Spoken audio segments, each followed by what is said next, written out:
Welcome back to our channel Landmax 2.0. இப்போ நம்ம என்ன பார்க்க போகிறோம்னா எஸ்எஸ்சியில் கேட்ட சிம்பிள் இன்ட்ரெஸ்ட் அந்த சாப்டர்லேருந்து இந்த சம்மை பார்க்க போகிறோம். என்ன கொடுத்துருக்காங்க, ஒருவர் 6 ஆண்டுகள் 10 ஆண்டுகள் மற்றும் 12 ஆண்டுகளுக்கு முறையே 10%, 12% மற்றும் 15% வட்டியில் 3 வெவ்வேறு திட்டங்களில் பணத்தை 3 வெவ்வேறு பகுதிகளாக முதலீடு செய்கிறார். ஒவ்வொரு திட்டத்தின் முடிவிலும் அவர் அதே வட்டியை பெறுகிறார் எனில் அவரது முதலீடுகளின் விகிதம் என்ன அப்படின்ட்டு கேட்டிருக்காங்க. அதாவது அவர் வச்சிருக்கக்கூடிய அமௌண்ட்டை 3 பார்ட்ஸாக பிரித்து 3 ஸ்கீமில் போடுறாரு. அந்த 3 ஸ்கீமில் இருந்து அவருக்கு கிடைக்கக்கூடிய வட்டி தனி வட்டி 3மே ஈக்குவலாக இருந்துச்சுன்னா அவரோட அந்த 3 முதலீடுகள் அந்த அமௌண்ட்டினுடைய ரேஷியோ என்ன அப்படின்ட்டு கேட்டிருக்காங்க. நான் ஃபஸ்ட்டு என்ன பண்ணுறேன், அந்த 3 தொகைகளை எக்ஸு ஒய் இசட்னு வச்சுக்கிறேன்.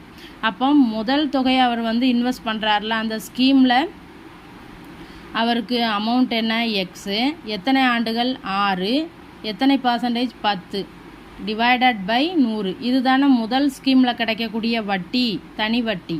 அதே மாதிரி ரெண்டாவது ஸ்கீமில் போடக்கூடிய அமௌண்ட் எவ்வளவு ஒய், எத்தனை ஆண்டுகள் 10, எத்தனை பர்சன்டேஜ் 12 டிவைடட் பை 100. இந்த வட்டியும் அதே மாதிரி மூணாவது ஸ்கீமில் போடக்கூடிய அமௌண்ட்டு இசட், அப்புறம் எத்தனை ஆண்டுகள் 12 ஆண்டுகள், அப்புறம் எத்தனை பர்சன்டேஜ் 15% இஸ் ஈக்குவல் டு 100. இந்த மூணுலேயும் கிடைக்கக்கூடிய சிம்பிள் இன்ட்ரெஸ்ட் ஈக்குவல் அப்படின்ட்டு கொடுத்துருக்காங்க. இப்போ இதை வச்சு தான் இந்த XY இசட்டினுடைய ரேஷியோ கண்டுபிடிக்க போகிறோம். ரொம்ப easy.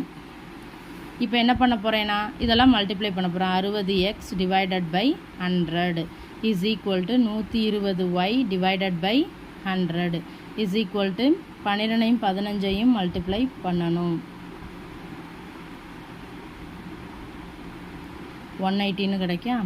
180z divided by 100 is equal to some simple interest. அது நமக்கு தெரியாது, ஆனால் மூணுமே ஈக்குவல் அப்படிங்கிறது மட்டும் தெரியும். இப்போ நான் என்ன பண்ணுறேன், இதில் 60x equal to 120y is equal to 180z.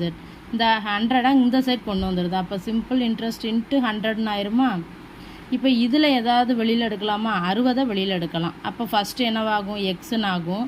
அப்போ இது 2yன்னு ஆகுமா, இது 3zன்னு ஆகும். அப்போ அது இந்த சைட் போகும்போது எப்படி ஆகும், டிவைடட் பை 16 ஆகும்.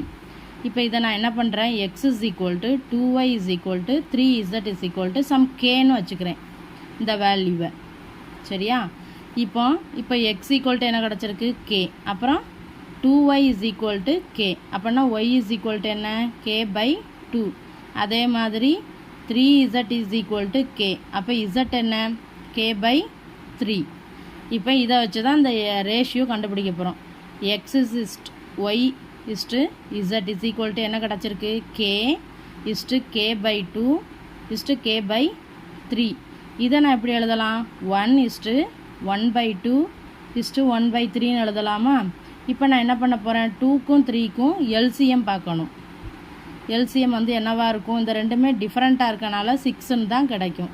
ஸோ இப்போ இங்கே ஒன்றுமே இல்லை, அப்போ நமக்கு டேரெக்டாக 6ன்னு ஆயிரும். இங்கே கீழே 2 இருக்கா, 2 × 3 6, அப்போ மேலே 3 கிடைக்கும். அதே மாதிரி 1/3 இங்கே 3 மட்டும் இருக்கு, அப்போ 2.